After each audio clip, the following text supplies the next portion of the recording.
1.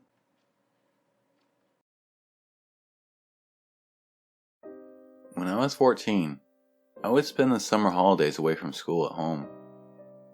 In the small village I lived in, this meant I mainly spent my days on my own while my parents worked, watching TV and playing The Sims. My parents were generally out of the house from 8 a.m. until 5 p.m. I was raised to never answer the door to strangers. However, where I liked to sit in the living room, my chair was next to the window anyway, so I could always see people on the street, and they could see me too, I guess. One day, I was sat watching daytime TV when I noticed a man walking down our street. As our street is a dead end, I normally recognize everyone who walks down it, but I had certainly never seen him before. He was tall, thin, and unshaven. He was wearing a hooded jumper with the hood up and sleeves rolled down, revealing tattoos on his arms. He was carrying a large duffel bag and looking closely at each house as he passed. As I was sat watching him, I was clearly in full view of him too. He started to pass our house, and when he saw me, he smiled and turned to come up our short drive. He came up to our front door and knocked. I knew I shouldn't answer the door to someone I didn't know, but he had seen me, and at 14, I was afraid of being rude to an adult. So, I obediently went and opened the door a crack. I peeked around the door and said, "Hello?" As he spoke, he pulled the duffel bag around to the front of his body and asked me if my parents were home. At this point, I thought he would probably leave if I said no. But instead, he stepped towards the door and unzipped the bag. Well, the thing is, I just got out of prison. I want to do the right thing, you know? It's so hard to find a job, so I'm trying to sell some things. He started pulling out towels, handkerchiefs, and other junk out of his bag. The word prison made my heart skip, and I quickly mumbled something about having no money and closed the door. He stood on the step for a minute, still talking to me about being able to help. So I went upstairs and waited for him to leave, which he did. I soon settled back down to watching the TV and forgot all about my encounter. At 5 p.m., my parents came home and they took the TV, so I went up to my room. A little while later, there was a knock at the door. I came onto the landing and peered down as my mom answered. 2 police officers stood on the step. They asked if anyone had called at our house that day. My mom said no one had, and that was when I remembered my visitor from earlier. I came down the stairs and said that actually someone had called. Seeing I was young, the 2 police officers asked to come inside and talk to me. They asked me to describe the man and the conversation I had with him. They seemed really worried and kept telling me not to worry and to be honest about what had happened. Once I had told them what had happened, they asked to speak to my parents on their own, and then they thanked me and left. I was straight on at my parents asking what was going on. My mom explained that a few minutes after the guy had come to our house, he had gone to another girl's house. She was in the shower and hadn't answered the door when he knocked. Apparently, he let himself into the house and walked upstairs. He found her in the shower and sexually assaulted her. With my description and the evidence from the girl, they tracked the guy down. It turned out he'd just been released from prison for a similar attack on another girl. I never answer the door when I'm alone now, and I also won't shower when I am home alone.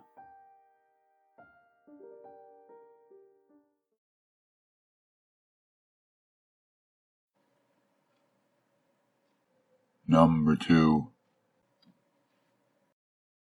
When I was about 18, I worked as a nursing assistant on a surgical floor.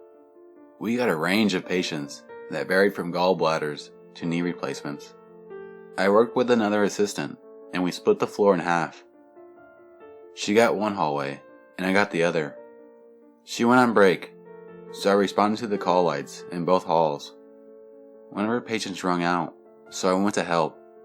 The lady's son stepped out while I assisted her to the bedside commode.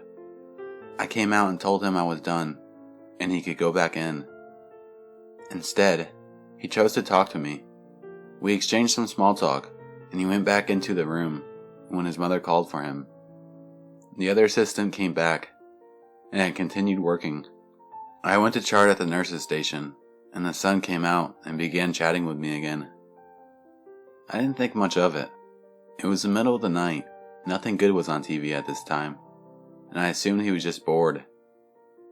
I got up to attend my patients, and he followed me, asking lots of questions, like how old I was, if I was going to school, how long I had worked here.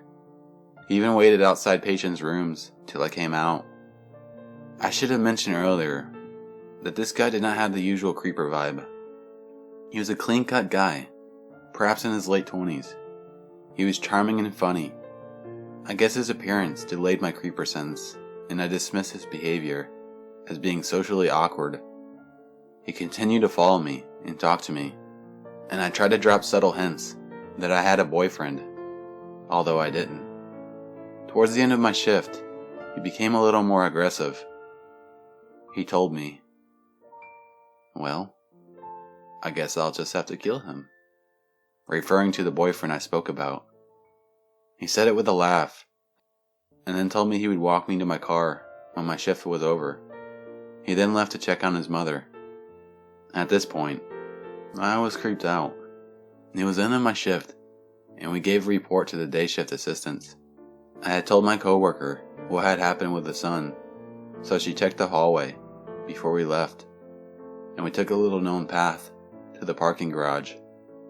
I went to bed when I got home, and around noon, the day shift charge nurse called me. She told me not to come in. She said the son had been asking about me. He asked when I worked, what my real name was. I put a nickname on my badge, and more personal info. When she wouldn't tell him, he asked other nurses. His mom was going home that day, she said, so I could probably come back tomorrow. Tomorrow came, and my manager called. She told me to stay home the rest of the week. The son had sent flowers to the floor, and had called every floor asking about me. She said she didn't feel like it was safe for me to come back. Eventually, he quit calling, and I came back to work. About 3 months later, I was watching the news. He had been arrested for rape and murder.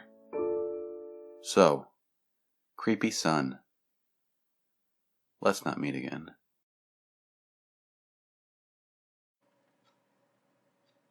Number 3. So this story takes place over one summer, when I was 14 years old. It was around 11 p.m., and I was in my bedroom on my computer. I had just gotten home. I was living with my brother at the time, because my parents were in Florida for a while. So me and my brother were the only ones home, and the only ones who had access to the house. I needed a photo of myself for something. I don't remember what, and I opened my camera roll to look through. Immediately, my whole body froze, and I couldn't move. I immediately closed the camera roll and sat in my bed for a while. I began shaking, and tears of fright came to my eyes. I gained the courage to open the camera roll to look again. I stared at the photo for at least 10 minutes, feeling more uneasy every second. I checked the time the picture was taken, and that made me more distressed. The picture was taken at 9:45 p.m. What made it even worse was that me and my brother both left the house at 8 to get dinner. No one was home at the time the picture was taken. Afraid to leave my room, I picked up my phone and messaged my brother. I told him that I was so scared I couldn't move, and if he could come here. He asked what was wrong, and I sent him the picture from my computer along with what happened. Him, thinking it was a joke, laughed and told me good night. Me, not joking, I called him. He could obviously hear me crying and started questioning me. I told him to come to my room, and he did so.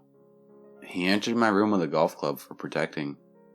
At this point, we were both shitting our pants, staring at the blurry picture of a man we didn't recognize.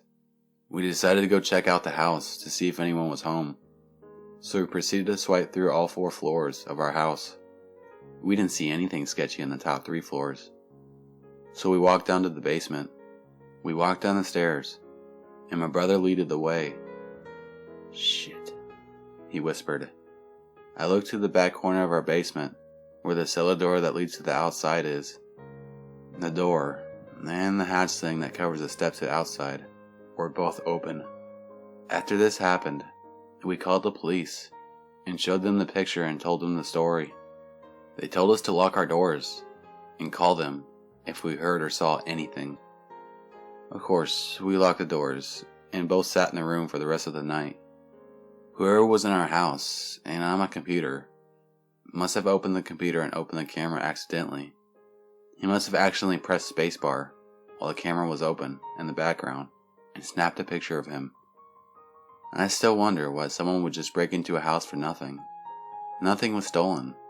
No drawers or cabinets were open. Nothing seemed out of place. My brother ended up moving out of the house a few days later, in fear the guy would come back.